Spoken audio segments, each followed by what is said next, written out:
Betting apps కేసులో తెలంగాణ ప్రభుత్వం దూకుడు పెంచింది. విచారణ కోసం సిట్ను ఏర్పాటు చేసింది. సీఎం రేవంత్ రెడ్డి ఆదేశాలతో పోలీస్ శాఖ స్పెషల్ ఇన్వెస్టిగేషన్ టీంను ఏర్పాటు చేసింది. పంజాగుట్ట, మియాపూర్లో నమోదైన కేసులన్నీ సిట్కు బదిలీ చేసింది.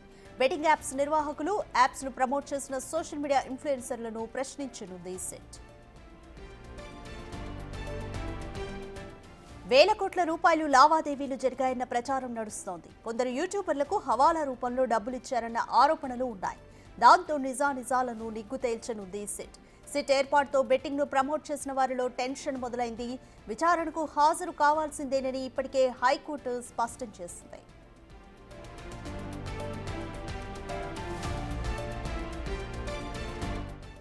మోర్ డీటెయిల్స్ మా ప్రతినిధి సాగర్ అందిస్తారు. సాగర్, బెట్టింగ్ యాప్స్ ప్రమోషన్స్ కి సంబంధించి మొత్తం ఎన్ని కేసులు నమోదయ్యాయి, ఎన్ని కేసులను సిట్ కి బదిలీ చేశారు, కంప్లీట్ డీటెయిల్స్ ఏ విధంగా ఉన్నాయి? రాధిక, రాష్ట్ర వ్యాప్తంగా సంచలనం సృష్టించినటువంటి బెట్టింగ్ యాప్స్ కేసులో మరో కీలక పరిణామం చోటు చేసుకుందని చెప్పుకోవచ్చు. ఇప్పటికే పంజాగుట్ట పోలీస్ స్టేషన్లో 11 మంది పైన, ఇటు టాప్ సెలబ్రిటీస్, హీరోయిన్స్ పైన మియాపూర్ పోలీస్ స్టేషన్లో టాప్ హీరోయిన్స్తో పాటుగా 25 మంది పైన కేసు నమోదైన విషయం తెలిసిందే.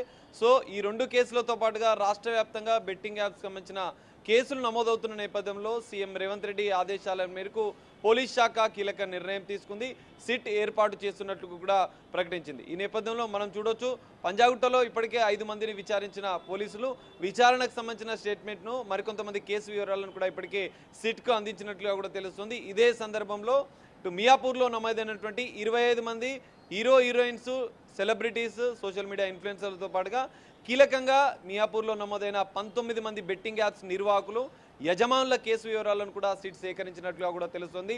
అయితే మరి సిట్ దర్యాప్తు అనంతరం కూడా ఈ కేసులో మరికొన్ని కీలక అంశాలు బయటపడే అవకాశం కనిపిస్తుంది. ఇప్పటికే ఎప్పుడైతే విచారించినటువంటి వారిని, కేసులు నమోదైనటువంటి హీరోయిన్స్ కూడా విచారించేందుకు కూడా సిట్ రంగం సిద్ధం చేసినట్లుగా కూడా తెలుస్తుంది. అయితే మొదటగా నిర్వాహకులను, యజమానులను విచారించేందుకు కూడా సిట్ సిద్ధమైనట్లుగా కూడా తెలుస్తుంది. ఎందుకంటే వేలాది కోట్ల రూపాయలు దేశం మళ్లించారు. ఇటు నిర్వాహకుల నుంచి సోషల్ మీడియా ఇన్ఫ్లుయెన్సర్లకు కావచ్చు, బెట్టింగ్ యాప్ ప్రమోట్ చేసిన సెలబ్రిటీలకు హవాలా ద్వారా కోట్లాది రూపాయలు మళ్లించిన నేపథ్యంలో సిట్ స్పెషల్ ఫోకస్ పెట్టనుంది. దీనిపైన మొదట నిర్వాహకులను, యజమానులను విచారించిన అనంతరం కూడా ఈ కేసులో పూర్తిస్థాయి ఆధారాలు సేకరించిన అనంతరం ఇటు ఇప్పటికే మనం చూసాం, మియాపూర్లో నమోదైన కేసులో హీరో రానా దగ్గుబాటితో పాటుగా విజయ్ దేవరకొండ, ప్రకాష్ రాజ్, మంచు లక్ష్మి, ప్రణీత, నిధి అగర్వాల్తో పాటుగా మరికొంతమంది టీవీ ఆర్టిస్టులు, సోషల్ మీడియా ఇన్ఫ్లుయెన్సర్లు ఇందులో ఉన్న నేపథ్యంలో కీలకంగా ఆధారాలు సేకరించిన అనంతరం కూడా వీరందరినీ కూడా సిట్ ప్రత్యేకంగా విచారించే అవకాశం మనకు కనిపిస్తుంది.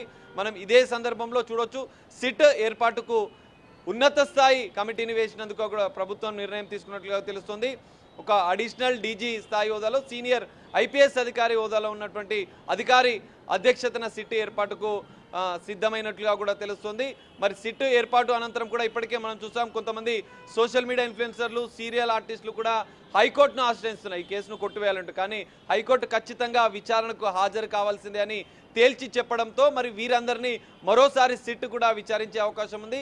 సీఎం రేవంత్ రెడ్డి అసెంబ్లీ వేదికగా ప్రకటించిన నేపథ్యంలో ఇటు ఐటీ యాక్ట్తో పాటుగా గేమింగ్ యాక్ట్, ఇప్పటికే వీరందరిపైన కేసులు, ఈ 2 సెక్షన్ల కింద కేసులు నమోదు చేసిన నేపథ్యంలో అవసరమైతే ఆర్థికపరమైన లావాదేవీలు పెద్ద ఎత్తున జరిగిన నేపథ్యంలో మరికొన్ని సెక్షన్లను మార్చే అవకాశం కూడా మనకు ఈ కేసులో కనిపిస్తుంది.